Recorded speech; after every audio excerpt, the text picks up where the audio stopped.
Olá, começa agora o Agrocultura com as principais notícias do agronegócio. No programa de hoje você vai ver: a Serra da Mantiqueira já viveu o auge e a decadência do café no século passado.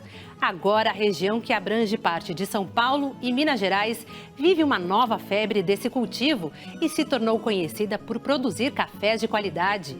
Momentos únicos dessa nova fase da Mantiqueira estão registrados em um livro interativo que reúne fotos, vídeos e músicas.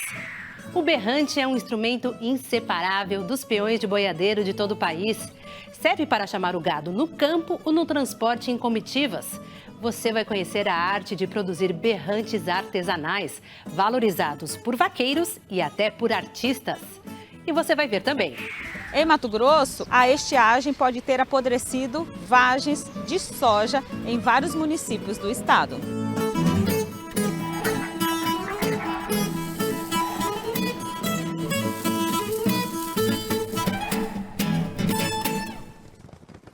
A Serra da Mantiqueira, que se esparrama por São Paulo e Minas Gerais, virou sinônimo de café de qualidade. Seguindo por vales e morros, onde antes havia pecuária de leite, hoje os cafezais dominam a paisagem. É tão forte a presença do café na Mantiqueira que o cultivo por lá ganhou até um livro interativo, com fotos, vídeos e sons que capta momentos únicos dessa atividade. O Agrocultura pôs o pé na estrada até a cidade de Baependi, no sul de Minas Gerais, para visitar os produtores de cafés especiais da Serra da Mantiqueira. A família do Samuel planta cafezais nessa região desde os anos 1980, quando ele ainda estava na barriga da mãe. Os nossos cafés na Serra da Mantiqueira, hoje com denominação de origem, que é a Mantiqueira de Minas, é a região onde a gente está hoje. Esses cafés, eles têm um alto índice de doçura, eles têm notas muito claras de chocolate, caramelo, frutas amarelas, frutas vermelhas. São cafés bem interessantes, com uma acidez cítrica. Os pés dessa região são 100% de café arábica, que tem inúmeras variedades, entre elas Novo Mundo, Catuai amarelo e Catuai vermelho. 8 anos atrás, o Samuel decidiu mudar do segmento tradicional para o café especial, que demanda um cuidado diferenciado durante todo o processo. São grãos isentos de impurezas e defeitos e devem se qualificar acima dos 80 pontos na análise sensorial da Associação Americana de Cafés Especiais, que regula o segmento. Os cafés especiais representam 12% do mercado internacional da bebida. Enquanto a venda de café tradicional cresce cerca de 2% ao ano, a de cafés especiais cresce 13%. Algumas características da Serra da Mantiqueira trazem um diferencial aos grãos produzidos aqui. A primeira delas é a altitude elevada. Essa propriedade aqui, por exemplo, está a 1.200 metros acima do nível do mar. Outra peculiaridade é a temperatura amena. Por último, a topografia do terreno, que define o horário em que o sol bate no cafezal. Tudo isso compõe um solo propício para a produção dos cafés especiais da região. Com 50 mil pés e uma produção anual de 300 sacas de café de 60 quilos cada, o Samuel é considerado um pequeno produtor e não pretende expandir o negócio para manter a qualidade. A colheita, que acontece de maio a setembro, é 100% manual. A secagem dos grãos leva até 60 dias em pedra São Tomé, que não retém calor, o que torna o processo mais lento. Para se ter uma ideia, a secagem convencional leva somente 15 dias. Depois acontece o beneficiamento, etapa em que os grãos perdem a casca e são selecionados. Por fim, uma torrefação personalizada de acordo com as características de cada lote. No formato de grãos ou em pó, o produto vem para essas embalagens próprias com vedação. Cada pacotinho do Tequila Café de 250 gramas custa entre R$ 25 e R$ 40, o que significa vender por R$ 100 a R$ 160 o quilo, ou R$ 6.000 a R$ 9.600 a saca de 60 quilos. Os preços são diferenciados porque a gente tem uma série de custos que envolvem todo o cuidado, para a produção do café. Então você tem, desde o conhecimento que você tem que ter na época da colheita, todo o processo de pós-colheita, o rebenefício, a seleção dos grãos, a gente separa sempre só os melhores grãos que saíram do pé de café, não são todos os grãos de café que saíram do pé, e posteriormente a torra também desse café. E depois de todo esse processo de produção, a última etapa é a que mais nos interessa. Quando o café chega na nossa mesa, mais precisamente na nossa xícara. E o preparo da bebida tem uma importância fundamental. O café especial pode vir em formato de grão, aí o ideal é fazer a moagem na hora, e quem não tiver moedor também pode consumir em pó. E há dicas para fazer uma boa infusão. Por isso, viemos ao Museu do Café em Santos, onde o Alisson dá cursos para baristas. Segundo ele, é importante não se deixar enganar pela aparência dos cafés especiais. Hoje, né, a gente vai tomar um café coado, ele traz uma aparência de um caramelo. Mas para o consumidor que não conhece, na verdade parece que está ralo, muita água e menos pó. Então é um café que você saboreia mais. Não é um café que vai ser mais intenso ao paladar, na verdade você vai ter muito mais sabor. No momento do preparo, a medida padrão é 1 colher de sopa a cada 100 ml de água. É indicado escaldar o filtro antes de colocar o pó para tirar o gosto do papel. É muito importante que essa água não esteja com uma temperatura muito alta, para que ela não venha ressaltar o seu amargor lá na bebida. Tá? Então por isso que nós indicamos, nós orientamos a não ferver a água. Né? Não é que vai queimar o café, é que você vai aumentar o amargor sobre ele. Então podemos fazer a infusão em movimentos circulares. E aí fazer o café bem lentamente, né? Colocar o café lá no porta-filtro. Usamos também aqui na chaleira, onde você tem um controle de volume e também sobre a sua velocidade que você, né, joga a água. Então a ideia não é jogar a água, né, com aquela, né, violência, né, sobre o pó, mas é você jogando aos poucos para que ele possa, né, preenchendo ali, né, o local e ele extraindo também esse café. O ideal é tomar puro, sem açúcar e nem adoçante, já que o café especial tem uma doçura natural. Então nós seguimos assim: pare, né, olhe o café, sinta o aroma dele, né, veja o que realmente ele vai estar te dando, né, referente a informações dele mesmo, e depois você vai provar o café, ok? Então nós não somente nós damos um gole, mas também nós sorvemos o café, onde é feita naquela puxadinha, né, lá do café, que você puxa ele, junto com a bebida você também traz oxigênio, e que esse momento você traz mais sabores na hora, né, desprende mais, você tem mais sensibilidade em identificar os sabores que tem ali sobre o café.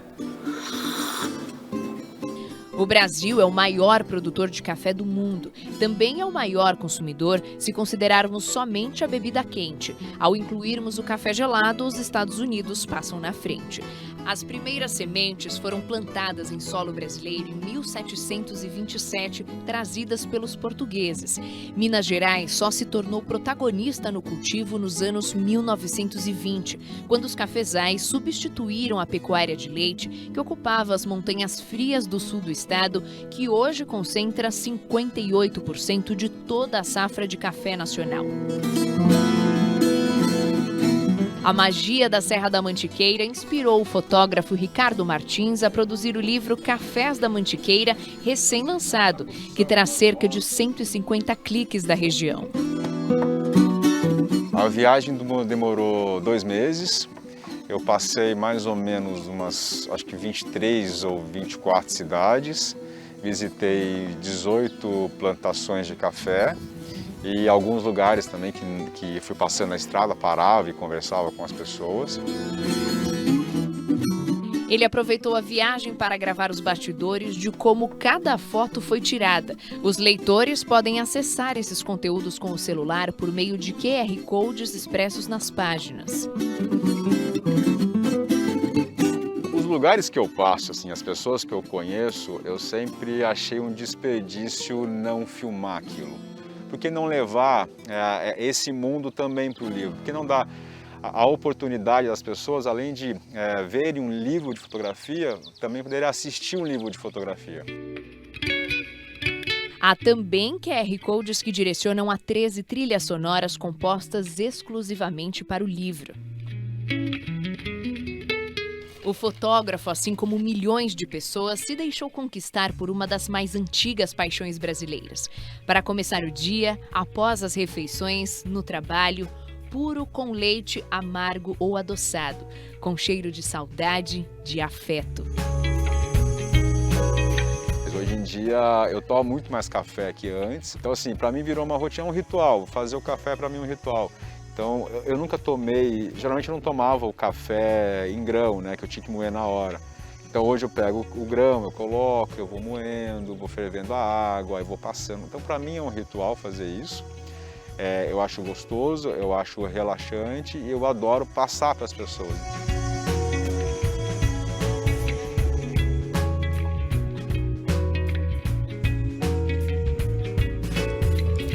Você vai ver ainda nesta edição inseparáveis dos vaqueiros e peões de boiadeiro na condução do gado.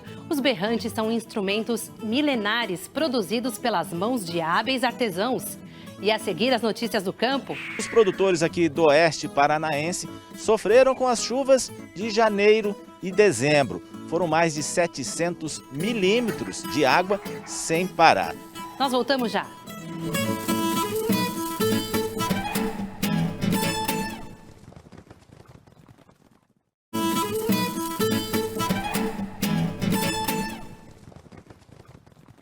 Confira agora as principais notícias do campo.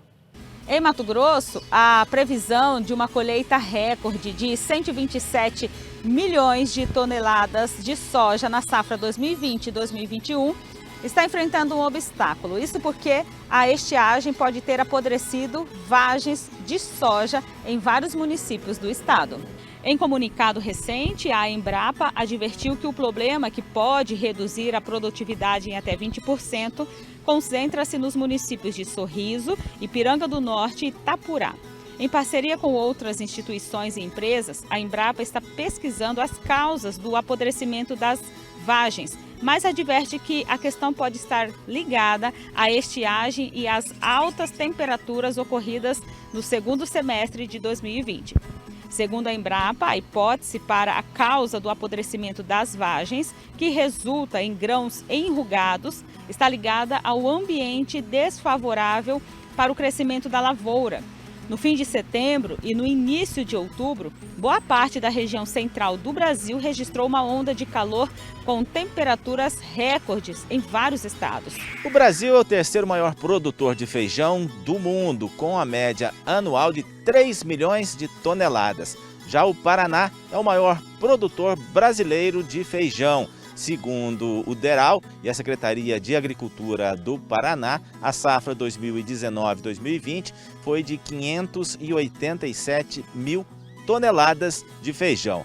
Só que os produtores aqui do oeste paranaense sofreram com as chuvas de janeiro e dezembro. Foram mais de 700 milímetros de água sem parar. Os produtores conseguiram colher apenas 20% da produção que estava no campo. Vai faltar, inclusive, sementes para a próxima safra.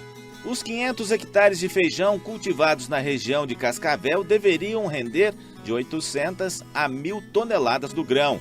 A colheita deveria ter terminado no começo de fevereiro, mas 80% do que foi plantado ainda estão na lavoura, porque choveu demais e sem parar desde dezembro. Nos últimos 60 dias, foram registrados mais de 700 milímetros de chuva. Não foi possível fazer nada e a qualidade e a produtividade ficaram muito abaixo do esperado. Com um fim de semana de sol, depois de quase 25 dias de chuva e tempo fechado, finalmente alguns produtores puderam colocar as colheitadeiras para funcionar. De acordo com este agrônomo, a situação é complicada. Nesta área, o produtor plantou um feijão de alta qualidade e com preço maior de mercado, pensando nas sementes para a segunda safra. Mas com a chuva toda que caiu, o feijão que ficou no solo já brotou e não vai salvar quase nada. O que foi colhido agora esses últimos dias é todo um feijão que já pré-germinou no campo. Então, para sementes, não é possível aproveitar. E para a indústria também, ele perdeu a qualidade. Perdeu muito valor, né? Que o agro é um dos pilares mais importantes do nosso país, ninguém tem dúvida. Em Goiás não poderia ser diferente. Um dos estados referência na agropecuária conseguiu gerar mais de 2.900 novas vagas de emprego dentro da porteira. Produção de grãos, milho, soja, sorgo, fruticultura, entre outros, na produção de pecuária, carne, leite, suíno, avicultura. A médica veterinária Saruí Guimarães, que é técnica de campo da cadeia produtiva de leite pelo Senar Goiás, conta o que viu no seu trabalho durante a pandemia e da importância de todas as áreas do agro para a economia do país. O agro não parou, eu acho que ele cresceu bastante. O produtor rural não parou de produzir leite, peixe não parou de produzir, mel, nem a fruticultura, a horticultura, ninguém parou de produzir. Então, assim, por isso que eu acredito que foi um dos pilares que o agro cresceu, realmente. Ele deu oportunidade para quem precisava. A seguir você vai ver, vaqueiros e boiadeiros dependem ainda hoje de um instrumento milenar para chamar ou conduzir o gado. Mãos hábeis dão forma a berrantes disputados por peões e até por artistas. Nós voltamos já.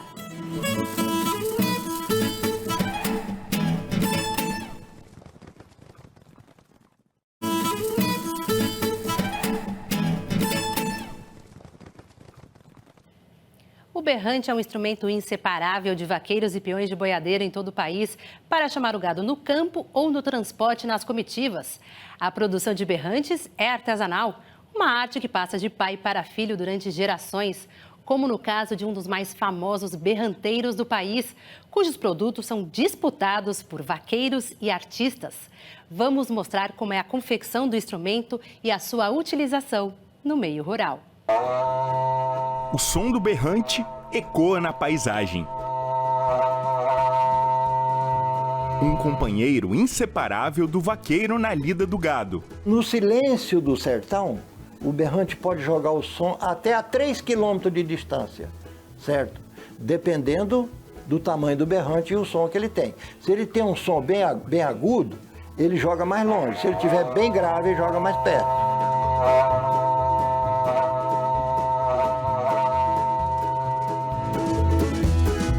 O berrante é uma herança dos tropeiros, aqueles viajantes que cruzavam esse Brasilzão levando o gado e a produção agrícola aos centros consumidores na época do Brasil Colônia.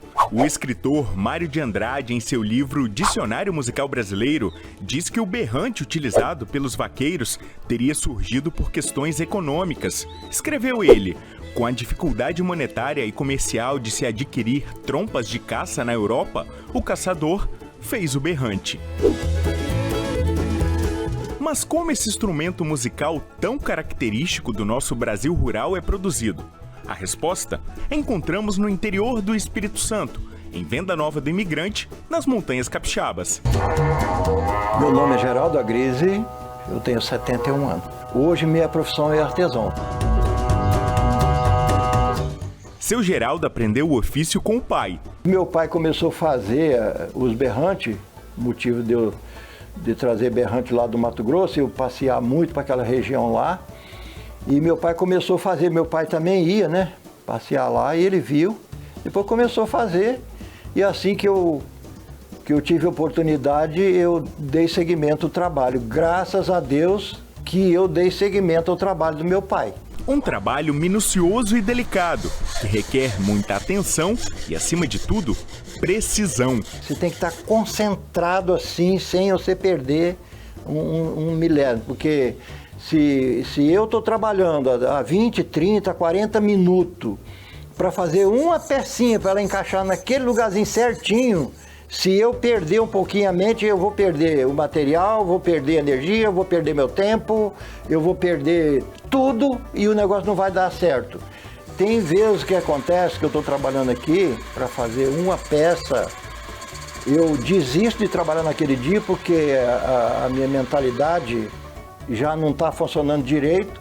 Aí eu paro todo o trabalho e amanhã cedinho eu venho com a mente limpa para começar aquele trabalho de novo, no instantinho sai.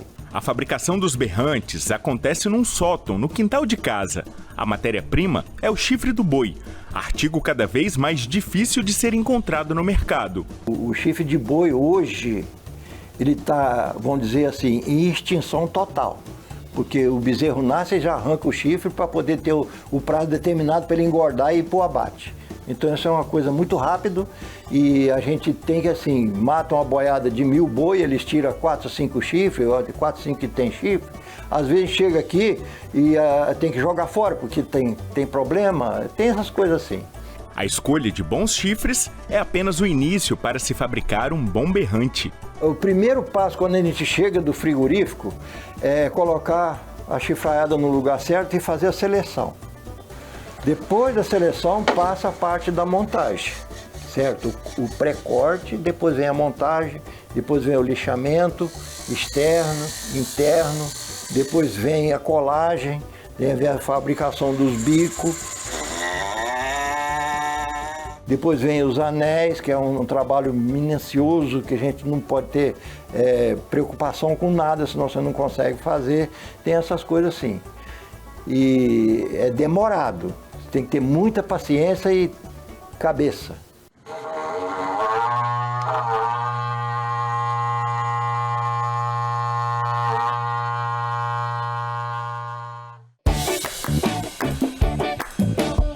Ao longo dos mais de 20 anos de carreira, o seu Geraldo acumulou muitas memórias e elas estão guardadas neste espaço construído em cima do ateliê.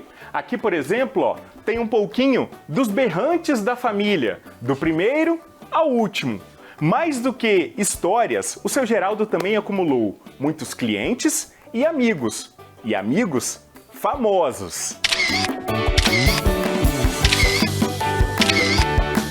As fotos e os vídeos comprovam. Alô galera, aqui quem fala é o Cleone. Aqui é o Barreirito. E aqui é o Chamadão, nós somos o Trio Parada Dura. Nós estamos aqui com o senhor Geraldo Agris, ele fabrica esses berrantes aqui. Senhor Geraldo, parabéns, viu? Muito obrigado. Esse berrante aqui está indo pro Brasil todo. Parabéns, é um trabalho muito bem feito. A gente ficou surpreso de ver o negócio bem feito e o senhor Geraldo aqui comanda. O senhor Geraldo Agris é um defensor das raízes, da cultura. E é fabricante de berrante da melhor espécie, da melhor qualidade. Com certeza. Amigos de todos os artistas de modo geral. Olá, seu Geraldo dos Berrante Agris, tudo bom? Tivemos esse fim de semana juntos aí. Prazeraço poder encontrá-lo. Parabéns pelos berrantes top que o senhor faz. Entre tantos artistas, um é especial. Esse homem aqui, ó, Sérgio Reis. Se eu tenho as coisas, agradeço a simpatia, a humildade e o ser humano que ele é. Vocês estão vendo aqui um berrante da família Agris. Seu Benedito, pai, Geraldo, filho, Jairo, eles fazem os berrantes do Sérgio Reis. Esse aqui foi o Jairo que me fez, mas eu tenho os do Geraldo em casa, tenho berrantes maravilhosos. Eu tenho um lá que o seu Benedito fez espetacular, mas o som é maravilhoso. São os melhores berranteiros desse país, com certeza. Olha só.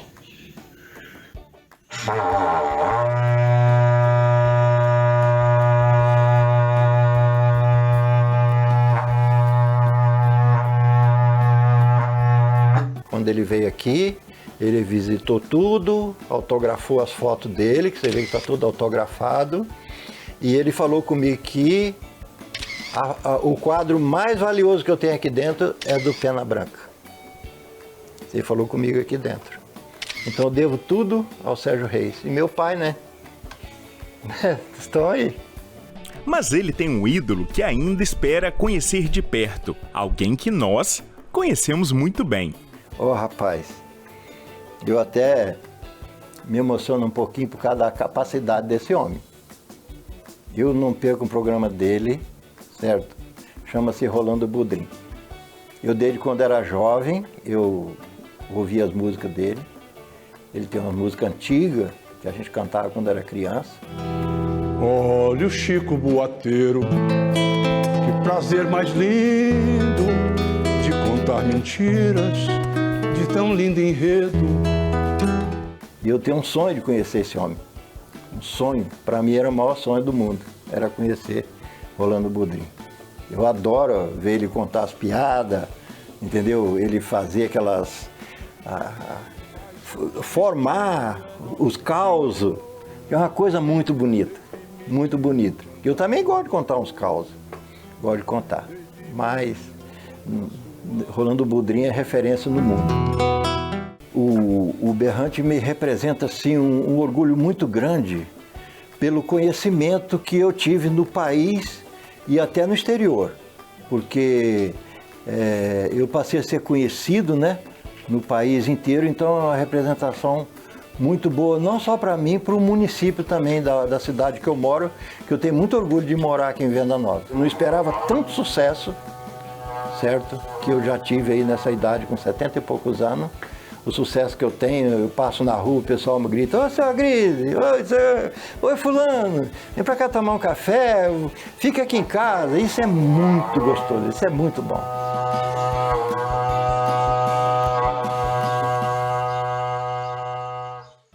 O programa Agricultura de hoje termina aqui. Até a próxima semana.